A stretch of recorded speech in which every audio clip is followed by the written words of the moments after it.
Bienvenidos a Notion Paralelos, tu contenido de Notion sencillito, rápido y sin esdrújulas para no perdernos. En el último vídeo vimos cómo crear, gestionar y eliminar páginas. Hoy vamos a ver cómo podemos escribir dentro de las páginas, pero con un elemento muy interesante llamado Markdown. Markdown es una serie de símbolos estándar que le dan formato al texto. Esto sé que puede parecer un poco lioso, pero si os pongo un ejemplo va a ser más sencillo. Si queremos poner una cursiva con Markdown, solo tenemos que poner un símbolo de multiplicar al principio, ponemos cursiva o lo que sea, o el texto que queramos, y un símbolo al final, y eso nos interpretará automáticamente que estamos poniendo una cursiva. Si quisiéramos hacerlo con una negrita, pues sería lo mismo, pero poniendo dos símbolos. Y pondríamos negrita, pondremos dos símbolos y ya está. Y esto vendría a ser Markdown, una forma sencilla y rápida de con nuestro teclado delimitar un formato de texto u otro. Y sí, podemos hacerlo perfectamente con el ratón o con atajos de teclado, hay varias opciones. Pero ¿por qué es esto interesante? Porque si copiamos nuestro texto de Notion a otro programa que también interprete Markdown, mantendremos el formato y no tendremos que repetir trabajo. Y esto es lo interesante, eficiencia querida. Y también es muy interesante que todo es en texto plano y no va a crear ningún tipo de incompatibilidad con ningún editor, aunque no interprete Markdown. Podremos leerlo perfectamente, aunque nos aparecerán los simbolitos, pero el texto no estará como cuando abrimos un Word con un documento de texto, como pueda ser el Notepad o el Notepad++, y de repente nos aparecen 1200 símbolos. Lo cual pues es ventajoso sobre todo a la hora de almacenar conocimiento offline o en cualquier otro sistema que por desgracia pues no interprete Markdown. Vamos ahora entonces a explicar todas las opciones existentes de Markdown dentro de Notion y os explico también su atajo de teclado si tiene uno para que tengáis otra opción. Y recordad también que podéis usar el símbolo de dividir para hacerlo con el menú desplegable. Aunque antes de empezar os voy a hacer un pequeño disclaimer, un aviso. Os voy a dar mucha información de golpe y es una información que para poder retenerla hay que usarla, así que con el fin de que tampoco tengáis que estar volviendo 1000 veces a este vídeo, que sinceramente a mí pues me vendría genial, puede ser una opción válida si vosotros queréis, os voy a dejar en la cajita de descripción una imagen con todo resumido para que la tengáis a mano para consultar en cada momento o incluso que la imprimáis y la tengáis pegada cerca vuestra para que con un simple golpe de vista lo encontréis rápidamente y así pues sea más fácil aprenderlo. Eso ya lo dejo a vuestro gusto. Ahora sí, vamos a ello.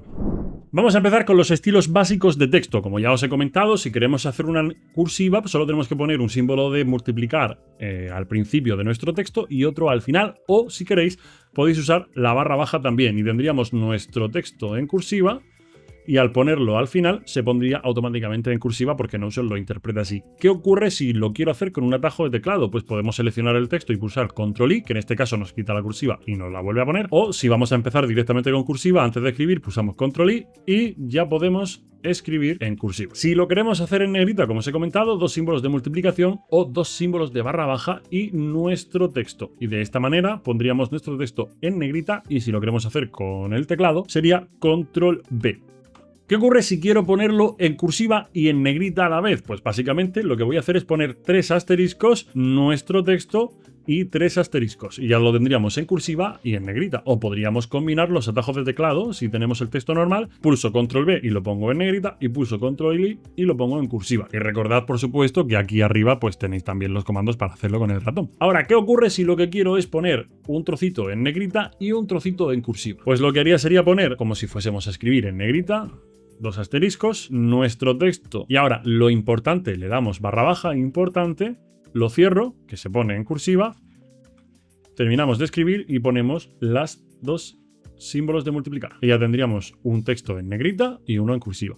Si lo quisiéramos hacer a mano, pues tan sencillo como seleccionar la parte que queremos y pulsamos Control-I. Vamos a tachar nuestro texto y para eso tenemos que usar el simbolito que aparece al lado del 4. No el dólar, sino el otro que se llama virgulilla. Y para ello le vamos a pulsar a Alt-GR y le vamos a dar al 4. Veréis que ahora mismo no sale nada. Para que aparezca tenemos que darle al espacio, porque esto es un símbolo que se puede poner sobre una vocal, por ejemplo, sobre la O. Entonces pulsamos al 4, le damos al espacio y se pone. Entonces ponemos texto tachado y cerramos de la misma manera y el texto se tachará. Y ahora podemos poner un tipo de texto que se llama preformateado usando las tildes. Independientemente del lado para el que vaya, una tilde sencilla, hacemos igual que con el 4, pulsamos una vez y le damos al espacio, ponemos nuestro texto preformateado y lo mismo, tilde y espacio. Y se nos preformatearía de la misma manera. Y si quisiéramos hacerlo con un atajo de teclado sería Control-E.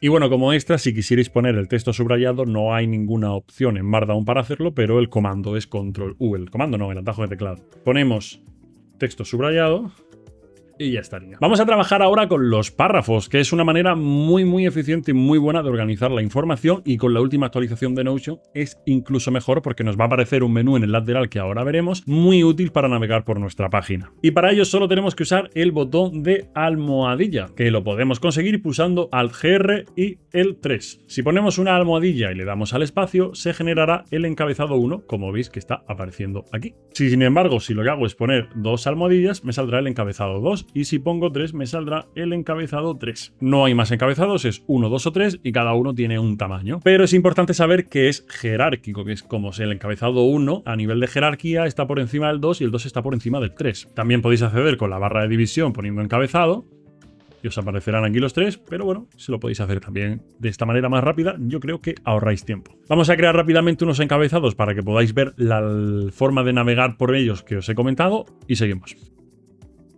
Vale, ya lo tenemos todo formateado con lo que vamos a ver en este vídeo, y si os fijáis aquí en el lateral aparece una especie de navegación, bueno, una especie no, un menú de navegación, donde tenemos formato de texto, que sería el encabezado 1 en formato de texto. Para que lo entendáis, todos los encabezados 1 los he puesto con un fondo púrpura, que esto lo podéis hacer vosotros, y los que no, los he dejado sin fondo, ¿de acuerdo? Entonces, formato, lista, listas sencillas, ordenadas, tareas, código, y si yo le pincho a cualquiera de ellas, me va a llevar directamente aquí. En este caso, como está a la vista, pues no solo selecciona y ya está, pero si queremos ir a la última, movemos y nos lleva, lo cual es, cuando tenemos mucha información y la tenemos ordenada de esta manera, muy útil. Vamos a seguir con las listas y es bastante sencillo porque tenemos varias opciones. Una es poner el símbolo de menos y le damos al espacio, ya se nos genera la lista. Otra es poner el símbolo de más al espacio y se genera la lista, o el símbolo de multiplicar al espacio y se genera la lista. Muy sencillo. Aquí ya podemos escribir lo que queramos y si le damos al intro nos va a quedar el siguiente elemento. Recordad que tenemos también jerarquías, al igual que tenemos jerarquías en los párrafos, y si queremos coger, y por ejemplo, esto es una lista, no sé, de ingredientes de una comida saludable, por ejemplo, podemos poner ensalada, y dentro de la ensalada le vamos a decir, la ensalada lleva, pulsando tabulador, habéis visto cómo se cambia, se hace hacia la derecha y cambia el símbolo, y le decimos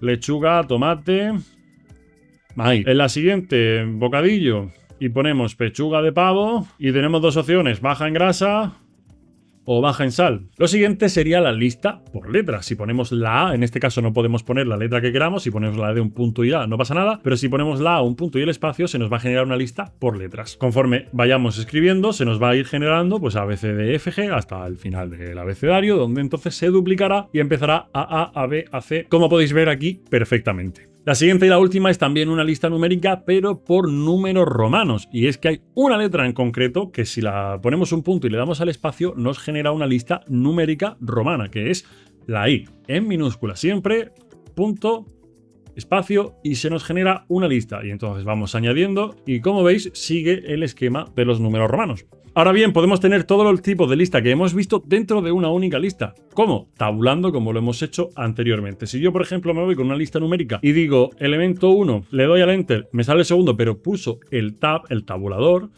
me va a ir a una lista ahora alfabética. Y pongo elemento A, elemento B, elemento C, pero si ahora vuelvo a tabular, me va a venir a la romana y voy a venir elemento I, elemento I. Si vuelvo a tabular, me vuelve al número. Pero ¿qué pasa si ahora lo que quiero hacer es volver atrás como acabo de hacer? Pues le damos al Shift y al Tab y de esta manera volvemos a la anterior. Y continúo con el elemento D y ahora vuelvo aquí y elemento 2. Entonces, si vuelvo a tabular, se me vuelve a arrancar desde la A, como podéis ver, porque el elemento A es una lista dentro de la primera lista, porque se va siguiendo esa jerarquía. Pero ahora tenemos otro tipo de lista que es muy interesante, que son las listas de tareas. ¿Cómo creamos una lista de tareas? Pues es muy sencillito, con los corchetes. De hecho, es muy visual y os vais a acordar fácilmente porque con el corchete, que se usa pulsando Alt+Gr y donde tenemos el símbolo del corchete, abrirá el corchete y lo cerraremos formando así un cuadrado que al darle al espacio se convertirá en una casilla checable. ¿De acuerdo? Entonces aquí yo puedo poner tarea 1, tarea 2, tarea 3 y podemos incluso crear jerarquía y decir, le damos a tabular, subtarea 1, subtarea 2, subtarea 3. Y de esta manera pues podemos hacer de una manera bastante rudimentaria, bastante sencilla, una lista de tareas para nosotros, para usarla para lo que queramos, y cuando completemos una tarea pues podemos ir clicando y nos la irá tachando. Ahora, esto es muy particular porque os va a servir si trabajáis con código, con algún tipo de código informático, como pueda ser HTML, JavaScript, Java o, bueno, cualquier código que exista dentro de la gama tan amplia que nos ofrece Notion para elegir. ¿Cómo hacemos esto? Pues poniendo 3 tildes seguidas y automáticamente nos va a crear un recuadro de código. Mira, yo pongo 2 tildes y pongo la tercera y me ha generado un recuadro. En este momento lo tenemos en idioma Java, en lenguaje Java, mejor dicho, y si pulsamos aquí podremos buscar el que nosotros queramos o lo podremos buscar aquí, como hemos visto, poniendo Java. ¿Y qué tiene de bueno esto? Aparte de que nos encapsula y nos mete todo el código dentro de un bloque para luego poder moverlo, nos va a dar lo que se conocen como las highlights de formato, es decir, la previsualización de formato para que nosotros visualmente encontremos las partes que son relevantes de nuestro código. Vale, algo sencillito. Esto no está pensado para que escribáis código, de hecho es bastante incómodo, ¿vale? Lo tengo que tenerlo en cuenta, es solo para copiar el código y que tenga un formato. Como veis, se ha generado un código que tiene pues un determinado color y que podemos saber que esto está en este tipo de color, esto está en este color, las entrecomillas están en este color, lo que hace que a la hora de leerlo pues sea mucho más cómodo. Pero ya os digo, si no trabajáis con código es una característica pues que no os interesa mucho, pero si trabajáis con código pues es interesante porque así podéis almacenarlo y, como digo, está dentro de un contenedor que se puede mover perfectamente y que no da ningún problema.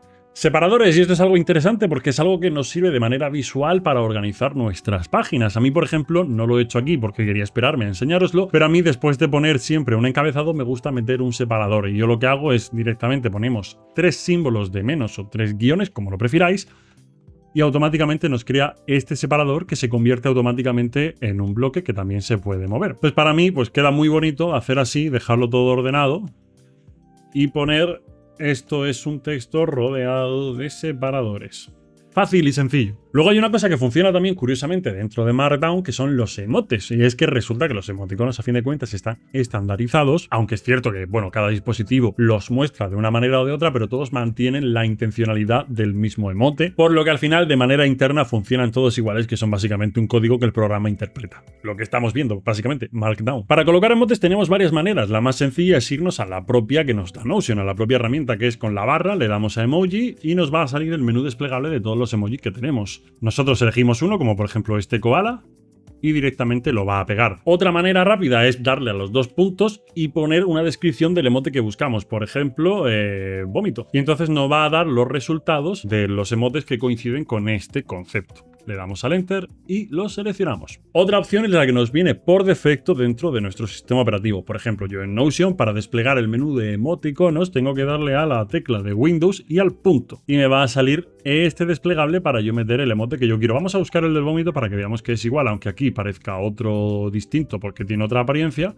Pero si yo le pincho aquí, vais a ver que al final, aunque hemos visto que era distinto en el desplegable de Windows, en este es igual. Si quisiéramos hacerlo en Mac, tendríamos que pulsar la tecla Fn y la E. Y la última opción sería irnos directamente a un banco de emojis que tendríamos en internet o que cogemos de WhatsApp o lo que sea. Elegimos el que queremos, por ejemplo, aquí tenemos el de vomitar, lo copiamos, volvemos a Notion, lo pegamos y veréis que automáticamente el emote se pega. Vamos ahora con una cosa que no está dentro de Markdown, pero que es muy interesante, también es muy útil y que es muy fácil de hacer, y es hacer desplegables. Y para ello solo necesitamos darle al botón de mayor que. Una vez creado nuestro desplegable, veis que tenemos 2 partes. Una es el título, donde pone desplegable, lo vamos a poner para que se identifique, y la parte de abajo, que sería el bloque de contenido que estaría dentro del desplegable. Por ejemplo, yo voy a poner Lorem Ipsum y lo vamos a copiar muchas veces para que quede pues un texto grande. Como es un desplegable, esto simplemente lo podemos así cerrar y se quedaría solo el título que hemos puesto visible, y cuando queramos desplegarlo,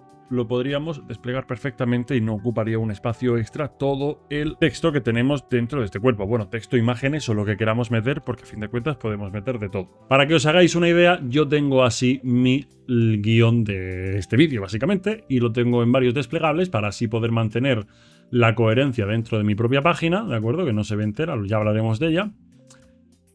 Y si quiero ver la introducción del vídeo, le doy a la introducción y me sale. Si quiero ver la parte de código, me voy a la parte de código y me sale. Y así yo tengo de esta manera organizada la información, no a cholón, y puedo acceder a ella de una manera ordenada y sin que me desplace todo el contenido de la página, porque yo aquí abajo tengo las tareas, que son cosas importantes, etcétera, etcétera. Como habéis visto, mi desplegable salía como gris. ¿Por qué? Porque nosotros si nos metemos aquí al título y por ejemplo le ponemos un fondo vamos a poner en este caso verde y ponemos green background, le damos y el desplegable entero va a coger el formato que tiene el propio título. Porque al ponerlo en el título realmente se lo estamos dando a todo. Con la excepción de que podemos poner aquí un formato de párrafo como hemos visto anteriormente. Si ponemos una almohadilla, vamos a poner 2 mejor. Y le damos al espacio, veréis como ahora el título se ha convertido en un encabezado y si nos vamos al menú lateral podremos ver que ahora mi primer desplegable también sale como navegación dentro de este menú. Lo cual es muy útil. Y ahora ya la última cosita que os voy a enseñar es cómo poner citas. Para poner una cita solo tenemos que darle a las dobles comillas, que son en mi teclado el Shift y el 2, le damos al espacio y se va a crear esta cita. Y podemos poner, pues por ejemplo, solo sé que no sé nada de un tío que murió hace tiempo. O bueno, si hemos estudiado, pues podemos poner sinceramente que es Sócrates. Y con esto terminaríamos todo lo que tiene que ver con el Markdown de Notion. Es cierto que Notion no implementa todo el Markdown que existe. Hay cosas con las que no son compatibles, hay cosas con las que son medio compatibles, como puedan ser, por ejemplo, las URLs externas. Pero todo con lo que es compatible os lo he puesto aquí, salvo que a lo mejor se me ha escapado algo. Que de todas formas, si es así, recordad que en la cajita de descripciones os dejo la fotografía que os he comentado con todo resumido para que podáis acceder a él. Y si en el caso de que me haya dejado algo y me doy cuenta o me lo decís vosotros, la actualizaré para que esté presente en esta fotografía.